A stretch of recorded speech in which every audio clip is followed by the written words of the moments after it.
We can be whatever we have the courage to see.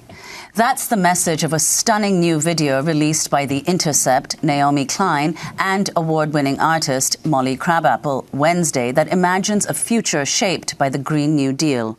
It's called A Message from the Future with Alexandria Ocasio-Cortez. The film was co-written by Alexandria Ocasio-Cortez herself, along with Avi Lewis, the co-founder of The Leap. He joins us now from Rutgers University, along with award-winning artist Molly Crabapple, who's here in our New York studio. We welcome you both to Democracy Now! The film now has been seen since you released it on The Intercept yesterday by millions of people. Molly, it's a magnificent piece. Explain, especially for both our radio audience who doesn't see the images, but here is Alexandria Ocasio-Cortez speaking in this fantastical piece that's looking back at when she introduced the Green New Deal decades before. We wanted to create something that fought against this tendency towards dystopia, towards this tendency to the apocalypse. Me and Naomi and Avi and Kim and Jim and Alexandria, we wanted to create a vision of a hopeful, beautiful future, of a future that we wanted to live in. So we made this animation with the idea that Alexandria Ocasio-Cortez was rolling into Washington on the new train at some point in the future and thinking back to how she had gotten there, thinking back to how a series of climate disasters, including Puerto Rico, led to the Green New Deal being adopted and led to the country being made a better, more beautiful, more kind and more dignified place. Puerto Rico, where your father's from? Yes, my father's from Puerto Rico. I think one of the reasons that this project was so meaningful to me was because both me and Alexandria and probably over a million other New Yorkers, we saw what climate change looks like in real life. We saw that it wasn't just like some theory, something, far off that might happen, in 20 years or 100 years. No, we saw climate change tear through Puerto Rico and kill 2,000 Americans. And I think probably my favorite piece, the piece that was most moving to me to draw, was this image of a house, like a pink, very typical, like casita in the mountains that had been decimated by Maria, but the defiant Puerto Rican flag still there. Yeah, and in fact, Alexandria Ocasio-Cortez's family is also from Puerto Rico, like your father is. And she refers, in the narration, she refers to what happened in Puerto Rico, Hurricane Maria, as the climate bomb. So can you talk about the significance for you, as for her, of making this, as you say, extremely moving visualization of what occurred? I think a lot of people, when they look at the magnitude of changes that have to be made to properly fight against climate change, they're like, oh my God, that's too big, that's too extreme. But for me, and I think for Alexandria and for many other people who saw what happened in Puerto Rico, the other option is unimaginable. The other option is just submitting to having hurricanes periodically kill grandparents or having wildfires periodically burn down houses forever. I think that it was very, very important to us to communicate the urgency. But the other thing that Puerto Rico taught me after Maria was the incredible resilience of people, the way that people who had been completely not just neglected but spat upon by the federal government and by FEMA joined together and created mutual aid centers that cleared the roads, that fed their neighbors, that kept old people alive.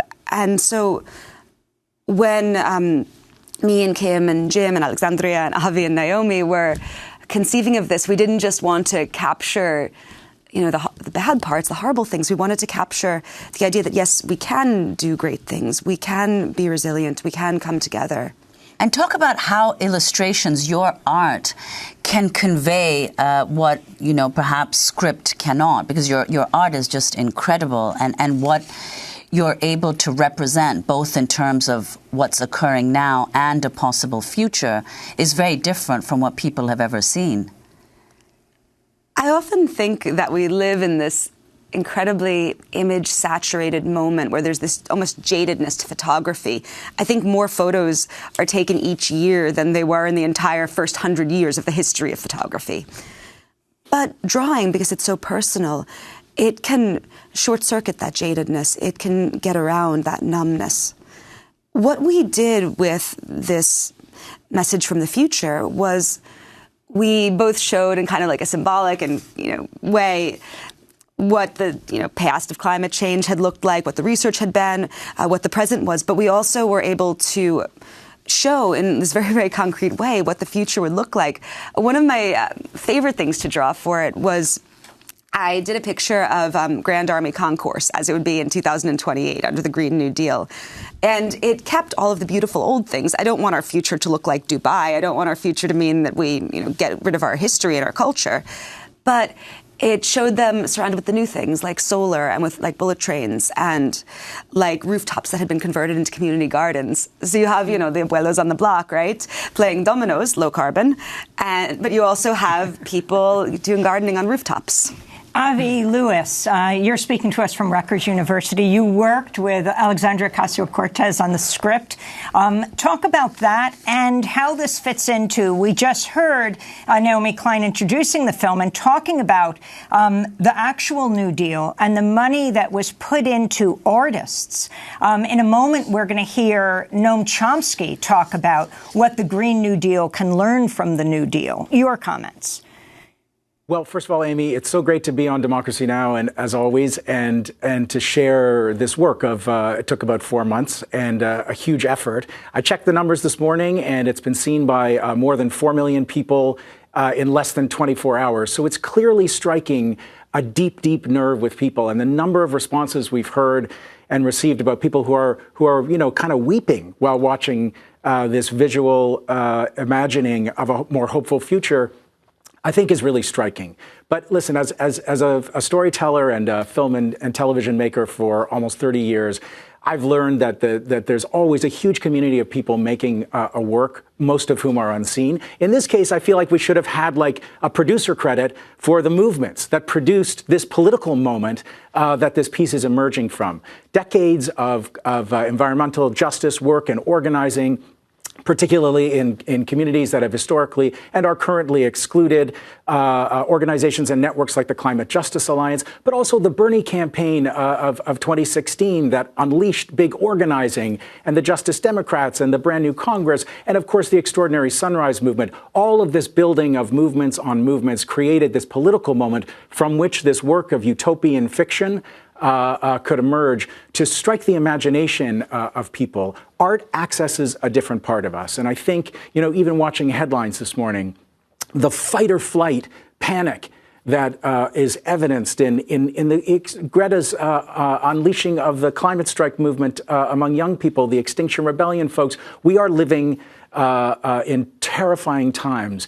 And for those of us who are committed to vast and rapid change, we're living in a state of engagement that is not fun a lot of the time.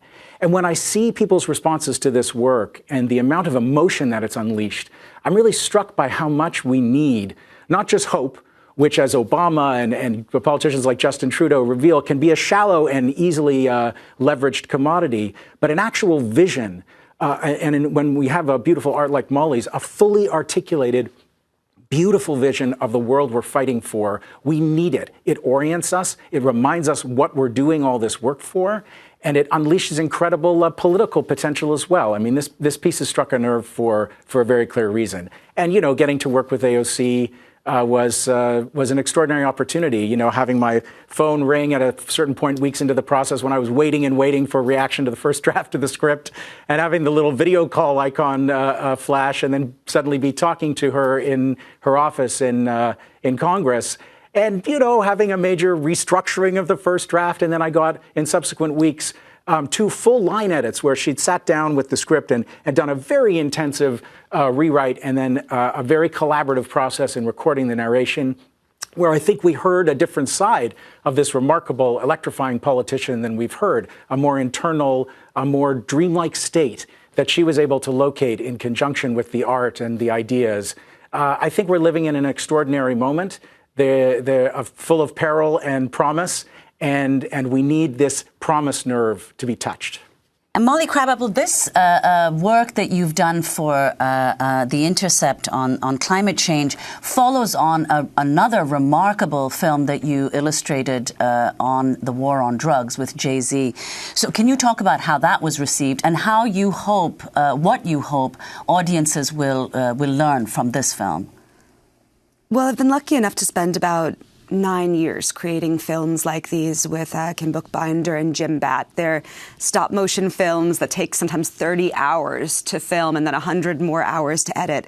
And 2015 that, or 2016 that our collaboration with Dreamhampton and Jay-Z came out, which was about the disparities in the way that black people and white people are treated around drugs. It trended worldwide. It was something that teachers use, that's used in museums, that I think was part of actually changing how people spoke about these sentencing disparities and how people spoke about creating not just marijuana legalization, but justice for all these people that have been locked up in cages because of racist laws. I think our video did a small part of that.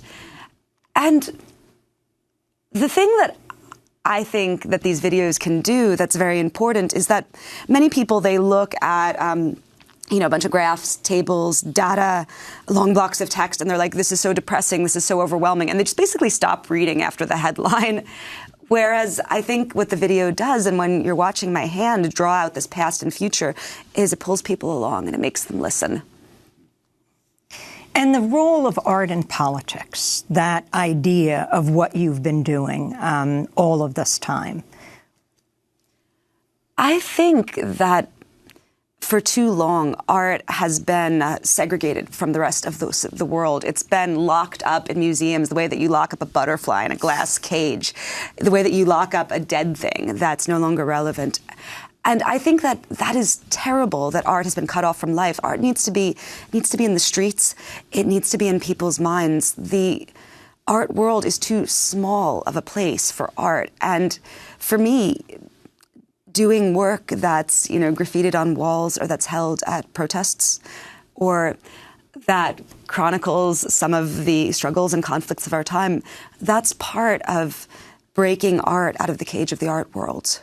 Well, Molly Crabapple, we thank you for doing just that. Molly Crabapple, award-winning artist and writer. Avi Lewis, thanks for joining us from Rutgers University, co-writer and co-producer of The Intercept's animated film, A Message from the Future with Alexandria Ocasio-Cortez, presented by The Intercept and Naomi Klein. This is Democracy.